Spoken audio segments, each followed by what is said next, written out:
All right, folks, my name's Aaron Barber. I'm your race director for McDowell Mountain Frenzy. This is going to be your race brief for the 2024 event.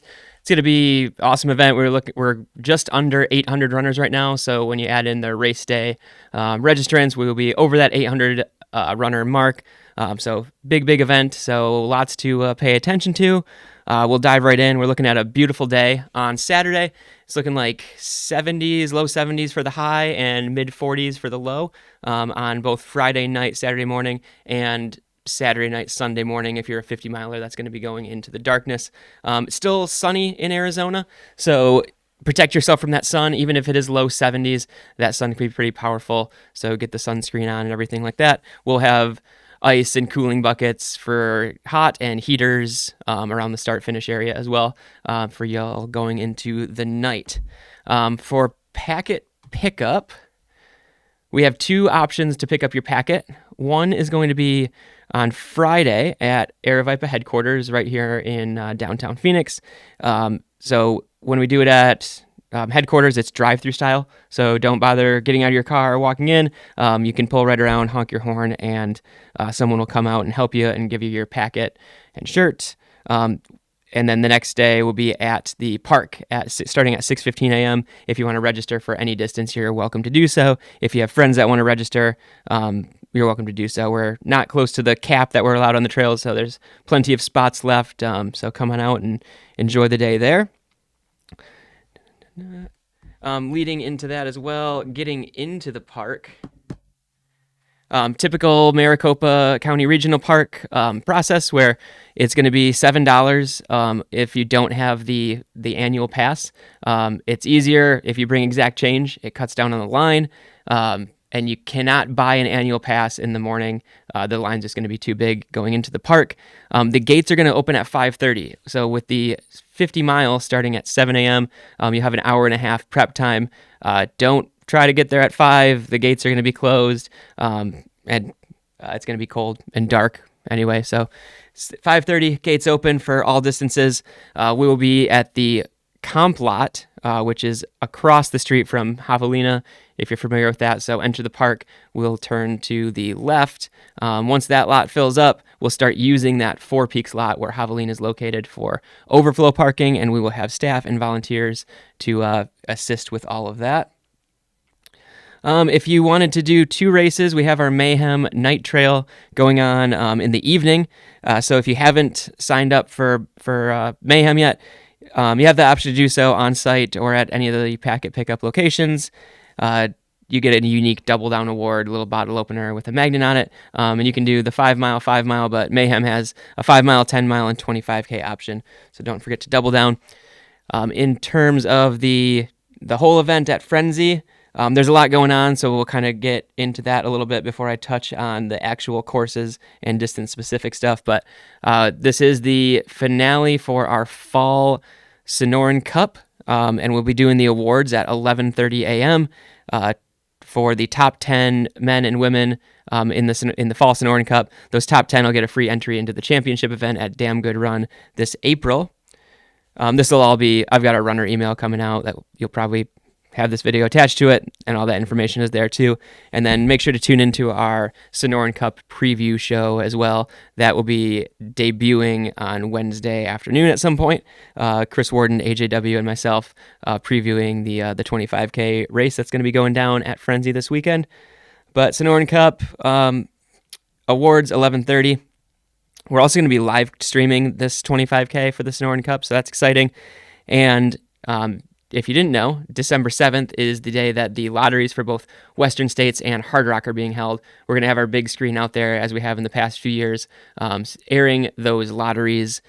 So if you're in those and you get drawn, we've got a little special prize for you, and we'll get you excited and pumped to do, hopefully, whatever 100-mile, whether States or Hard Rock, that you will hopefully get into. So that kind of covers the gist of the big stuff going on with the event. We'll get into the actual distances now. Let's start with the 50 mile, and then we'll work down in distance. So the 50 mile, before we get into the actual course and do a little preview on that, let's just talk about drop bags. So you 50 milers, this goes for you 50K runners as well. 2 drop bag locations. One is going to be at the Dixie Mine aid station. 50 milers, you hit it twice. You hit it once before Thompson Peak and once after Thompson Peak. So keep that in mind. That's mile 26 and 31, respectively, with a massive climb in between the two. You'll have another drop bag at the start-finish area, which you do go through at mile 40. So you have the option to grab a drop bag with 10 miles to go in your race. And then, obviously, you can have that drop bag for your warm clothes either before or after. And then pacers, we're allowing pacers for the last 10 miles of the 50-mile only. So if you're in a shorter distances, no pacers for you. But 50 milers are welcome to a pacer for that last 10-mile loop. So your pacer doesn't have to go anywhere aside from the start-finish, and they can jump in with you there and run the last 10. And the same thing goes for crew. A lot of the aid stations aren't accessible to crew. It's just staff and volunteers.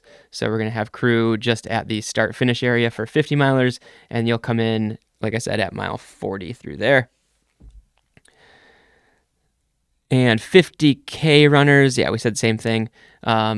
We've got your drop bag at Dixie Mine that you'll hit once. For you, it's mile 22. And I will get into why that is. 50 mile, 50K are roughly the same course. 50 milers, you have a lot more climbing. So you are welcome for that. If you haven't seen what the course looks like, here it is. We'll get this out of the way.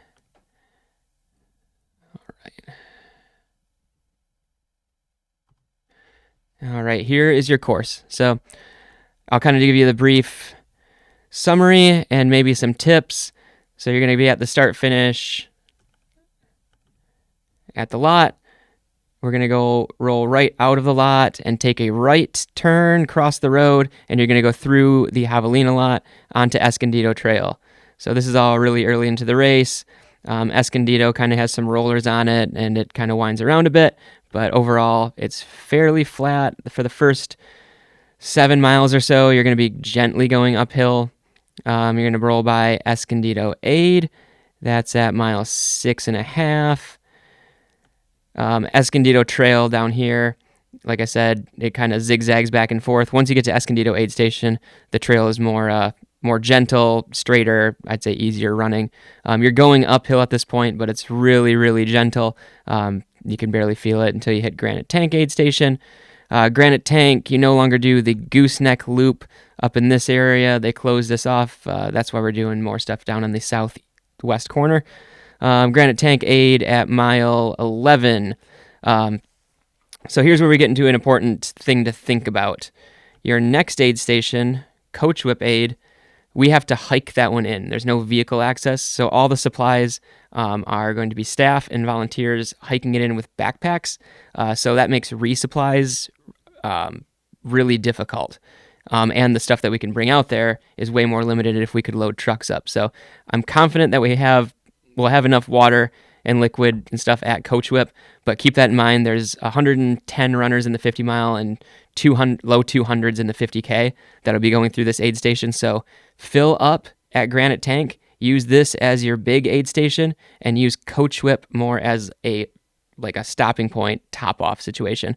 The last thing we want to see is Coach Whip running out of something, which I don't think will happen.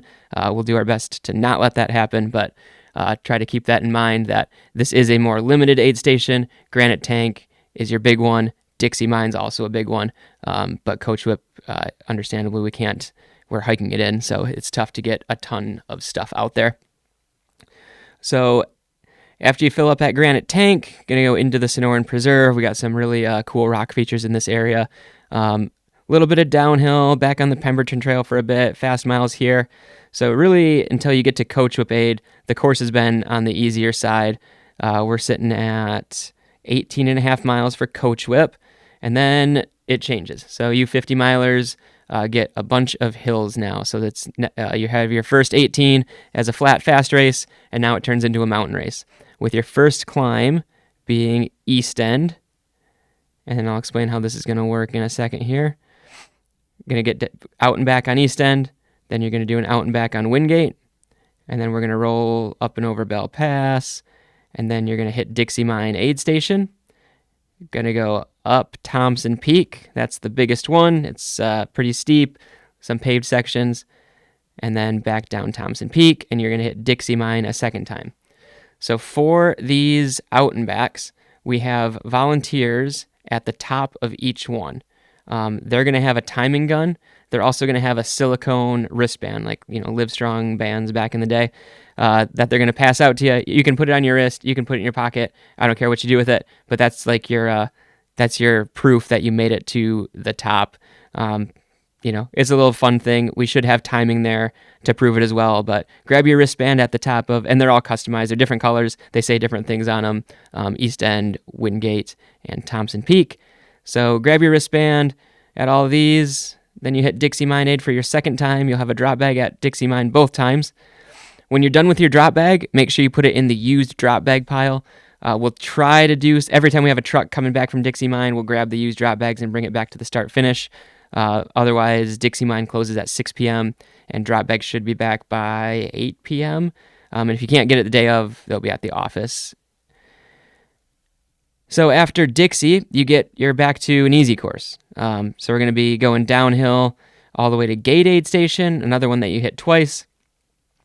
Then you're going to be following the 5-mile route back into the start finish, where you'll have a drop bag, have an aid station at the start finish, crew access, pacer access. So you're at mile 40 when you get to the start finish, and then we're just going to do the 10-mile course. So you're going to go straight through the start finish, and then just you'll follow 50-mile signs, but also follow 10-mile signs because you're just running the 10-mile. You'll hit Gate Aid Station again, and then take the long loop all the way around and finish. So that is your 50-mile course. Again, 18 miles of flat, fast stuff all the way through here, then a bit of mountains, and then some more flat and fast. The long loop has some rollers and some washes. They'll feel like mountains towards the end, but that's why you signed up to do a 50-mile. It's not supposed to be easy, and there's probably some pain involved. All right, 50K, you're next. Similar course to the 50-mile. Change the color on that, a little dark.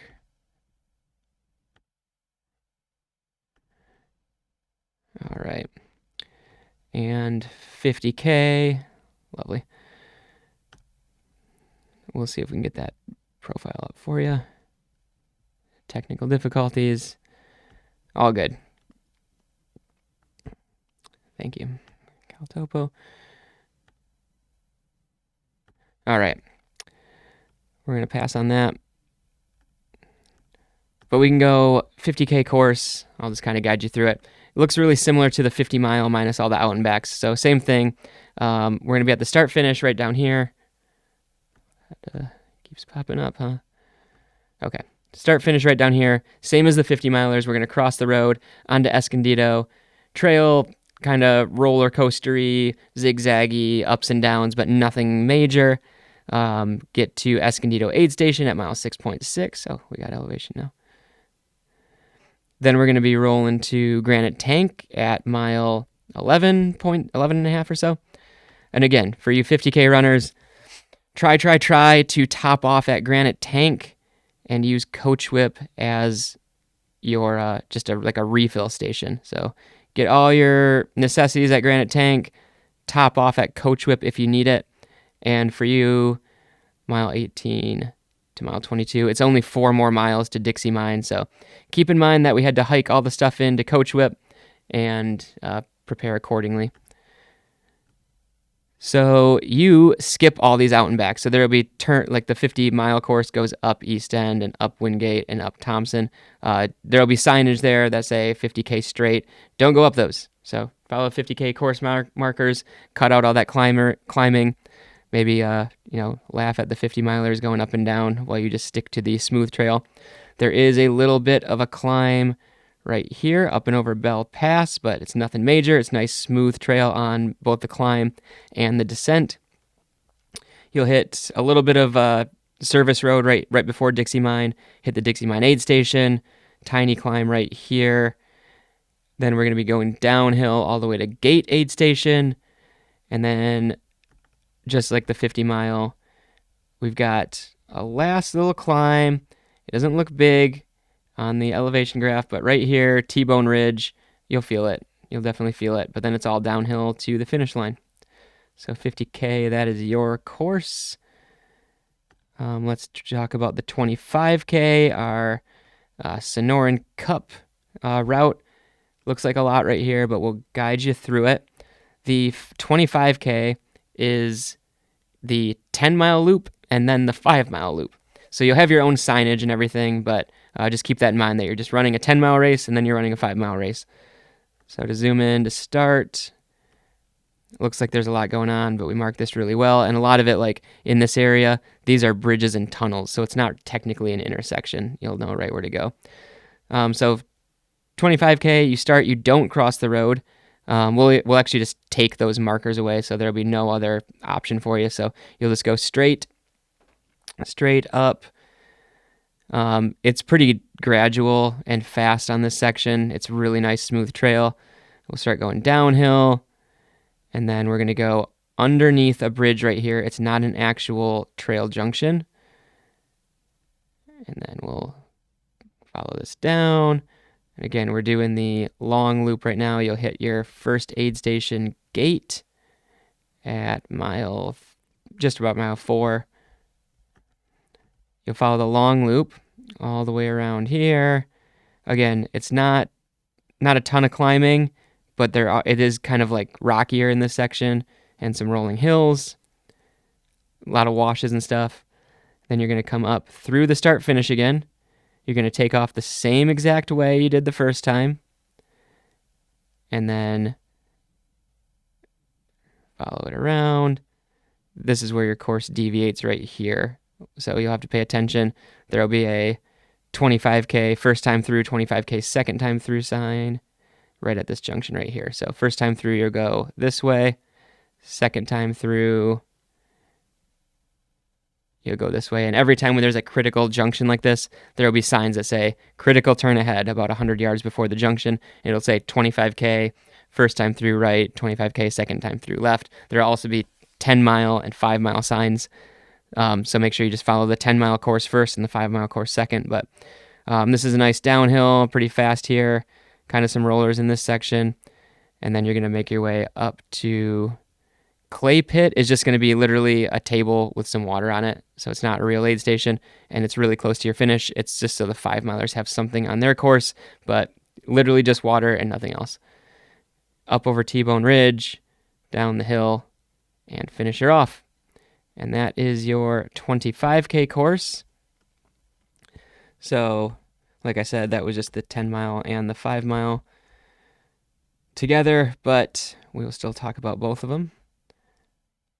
So 10-milers, same thing. We'll do your elevation profile as well. Start straight up. We're going to go, there's no water there. I don't know if we zoom in, it's actually up on the hill, and you're going to go under the tunnel here, or over the bridge. I think it's over the bridge first, then under the other way. But it's not an actual intersection right here. It's very defined on where to go. This is your critical turn right here. You don't want to follow the 5-mile signs, just follow 10-mile signs only. So you'll be taking a right. You'll have a screaming fast descent in this section, kind of a grinder uphill. You'll hit gate aid station right around mile 4. And then same thing, gets a little bit rocky-ish right here. And then over here we got more rolling hills and washes. And we're back at the parking lot and finish at 10 miles. And then you 5-milers.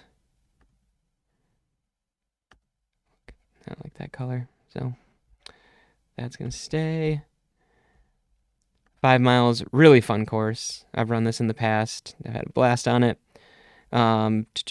We've got same start as the 10-mile and the 25K.